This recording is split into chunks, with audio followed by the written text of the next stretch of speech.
अभी बिहार में इलेक्शन चल रहा है और हर इंसान अपने अपने हिसाब से अलग अलग पार्टी के सपोर्ट में है। पर एक समझदार नागरिक होने के खातिर आपका कर्तव्य है कि वोट कभी भी किसी भी पॉलिटिकल पार्टी को नहीं बल्कि बिहार के हित के लिए करें।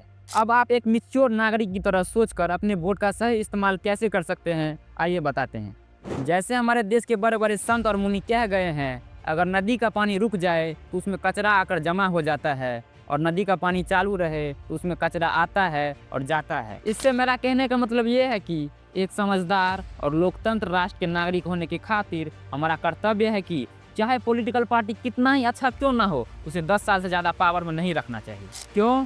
कारण नंबर एक ही पार्टी को बार बार सत्ता में रखने से पावर एक जगह जमा हो जाता है, जिससे नियम, कायदे, कानून, न्यायपालिका सब एक ही इंसान की मर्जी से चलने लगता है, जिससे लोकतंत्र खतरे में आ जाता है। कारण नंबर 2, गलतियां कम उजागर होगा। अगर सत्ता बदलने का डर नहीं होगा तो सरकार गलतियां करने से डरेगा भी नहीं और विपक्ष, जनता, मीडिया का आवाज़ दब जाएगा, क्योंकि सत्ता में रहने वाले लोग हर तरह की शक्ति को कब्जा कर लेते हैं। कारण नंबर 3, भ्रष्टाचार होता है।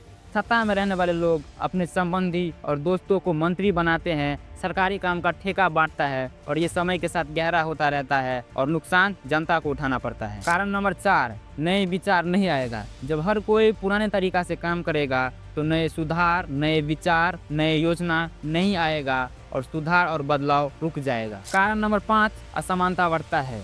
सत्ता में रहने वाले लोग अपने हित को पहले रखता है, गरीब या कमजोर तबकों की वजह शक्तिशाली लोगों को सुविधा दे सकता है। कारण नंबर 6, नए नेता नहीं बनेंगे। जब हमेशा से पुराना ही सत्ता में रहेगा तो नए लोगों को मौका नहीं मिलेगा, परिणाम मनोबल टूट जाएगा। इसीलिए बिहार को अभी नए पार्टी की जरूरत है, क्योंकि नए सरकार आने से नए सोच, नया आइडिया, नया योजना आता है। पुराने सरकार की गलतियां सुधारता है, जवाबदेही बढ़ता है, नेता के मन में जनता के प्रति डर होता है। शुरुआत में जनता को खुश करने के लिए काम तेजी से होता है, अफसर एक्टिव होता है और अंत में जनता असली मालिक बनता है। इसीलिए बिहार के हित और ग्रोथ के लिए बीजेपी अभी जहर है। जब 2008 में मुंबई में आतंकी अटैक हुआ था, तब उस समय के कांग्रेस के गृह मंत्री शिवराज पाटिल ने अटैक के सारे गलतियों को अपने ऊपर लेकर इस्तीफा दे दिया था। पर आज के गृह मंत्री अमित शाह, जिससे सीआरपीएफ के अफसर ट्रैवल के लिए प्लेन का मांग करता रहा पर उन्होंने नहीं दिया, परिणाम था